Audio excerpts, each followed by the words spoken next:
The fire that destroyed the St. Andrews Bay Yacht Club is now reported as accidental, and the case is closed. A report by the Division of Investigative and Forensic Services states the cause of the fire is undetermined.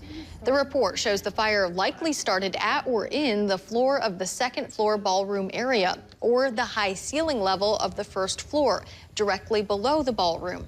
But they could not reach the area because the floor was burned away. After speaking with neighbors and checking out nearby cameras, detectives did not find any suspicious activity.